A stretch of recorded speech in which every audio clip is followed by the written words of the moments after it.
Welcome to Health News and Views, a podcast dedicated to bringing some clarity to the health disparities in the Black and Brown communities. If you believe there's a connection between food, sickness, and health, then you're in the right place. Let's begin the process of unraveling the truth. And now your host, Lynn Pete.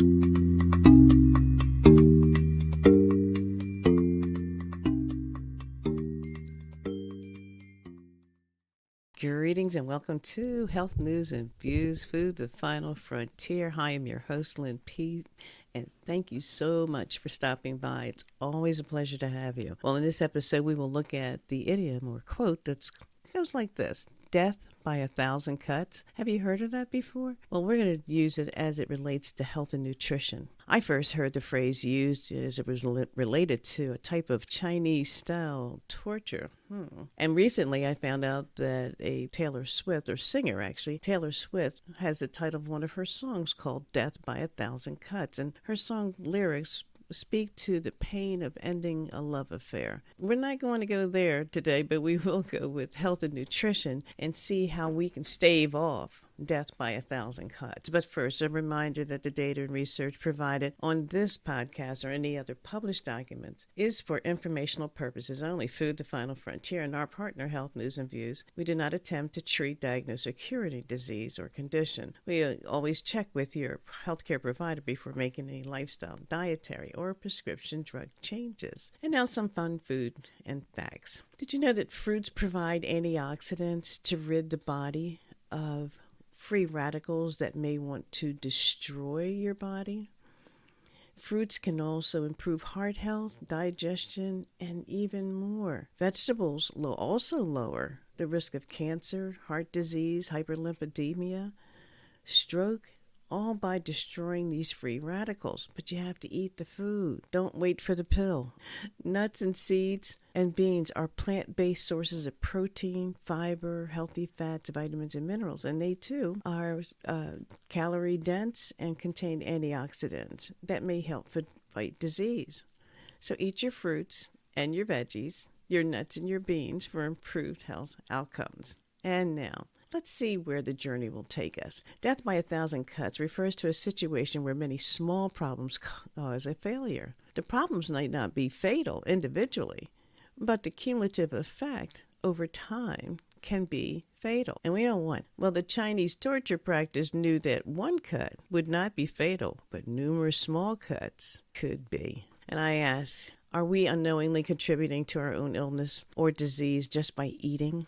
How's that, you may ask? What if the truth about the food substances and ingredients we ingest creates a cascade of problems for us in the future? That doesn't sound like a fair trade-off, does it?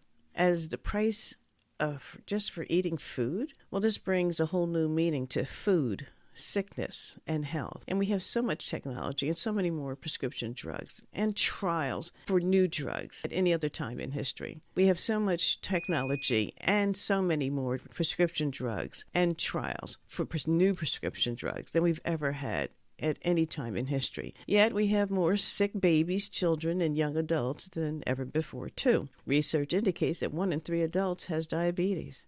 1 in 3 adults also has cancer. And 40% of our children have at least one chronic disease.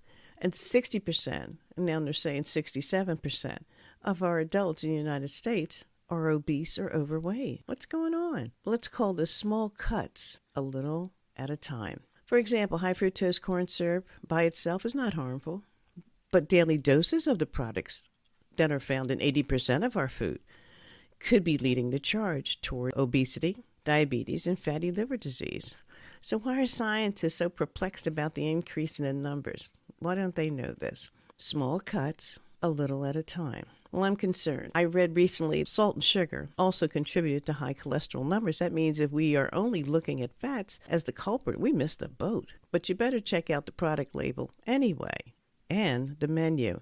Neither of them used to be on high alert like they are right now. Added sugar? Who knew? Now, it only takes 56 additional names you have not heard of to determine how much of this product that you've ingested. Yes, there's 56 new names for products that would be considered sugar. You may not be using more, but someone else is, and they're holding a sugar bowl. Well, thank God for labels, and without them, we wouldn't have a clue about the amounts of sodium and sugar that we've consumed. Did I create my own problem with high cholesterol by eating at my fave restaurant? I noticed the food was a bit salty, but I didn't complain. Maybe I should have. If you are on a statin drug or you're new to a statin drug, there are some stats that you need to be aware of. In 2013, they're saying there was an increase of the use of statins by adults in the United States by about 149%. And what they're saying is in 2012, 2013, there's only 37 million people who were using statin drugs to help lower their cholesterol and help to prevent heart disease. But check this out.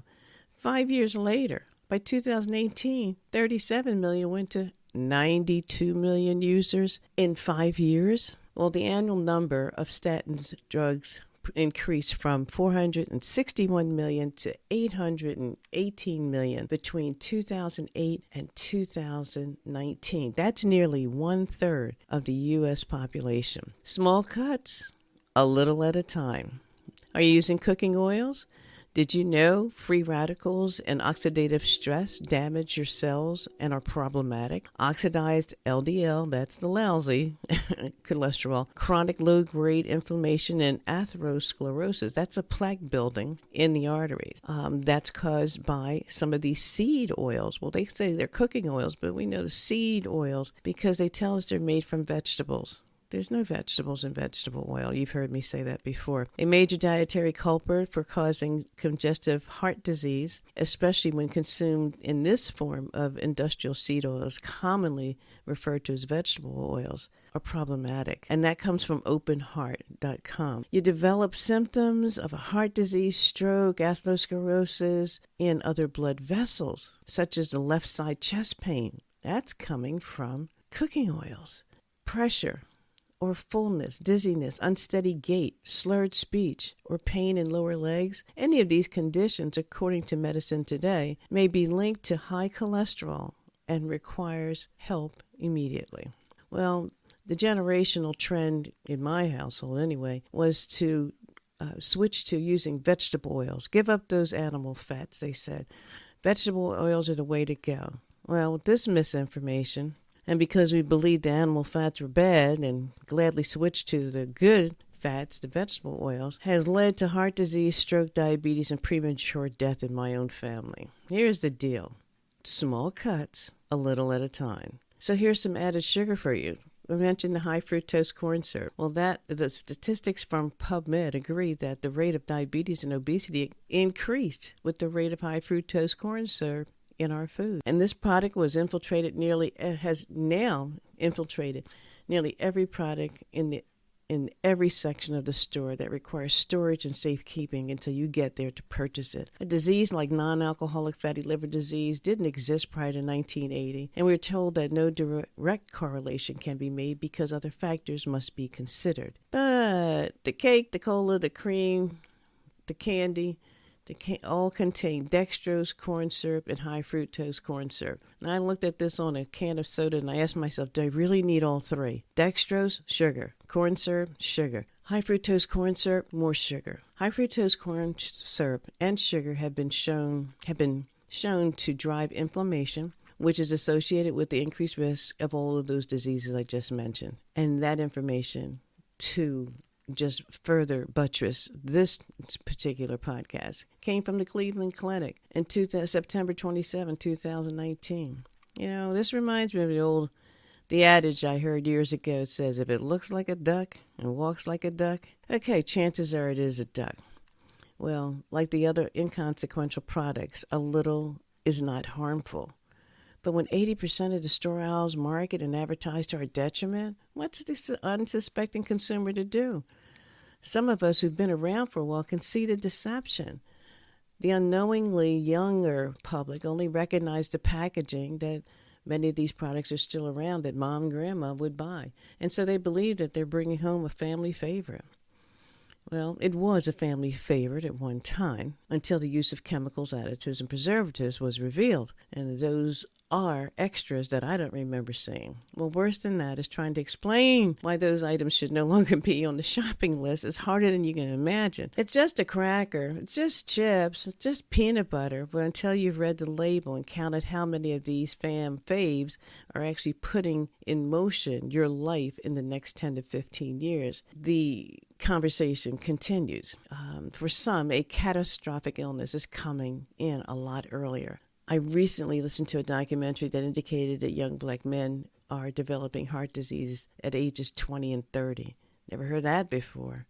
Well, if it's not the food and lifestyle, what is it? Just small cuts, a little at a time. So the oils, the added sugar, the salt, the enhancers, the additives, the in-processed and ultra-processed food are making small cuts in our arteries and intestines, not giving life, but taking it. Please choose life. I believe we were all sent here with a plan and a purpose. Find your purpose and put your plan together. Diligently seeking your prescription for a healthy and prosperous life. Eat foods like fruits and vegetables and seeds for your healthy and productive life. Thanks for stopping by. It's always a pleasure to have you. Your input is needed and necessary. If you have a personal journey that you would like to share with the audience, please leave us a message at eatingtostaywell@gmail.com. Make it a powerful day, and remember to start your journey to identifying the small cuts a little at a time. Do come back. Thanks for joining us for this episode of Health News and Views. Join us again next time as we continue to explore the correlation between food, sickness, and health. If you like the show, please subscribe and leave a review for Lynn. She would love to hear your comments. Thanks again for listening, and remember, food is the final frontier.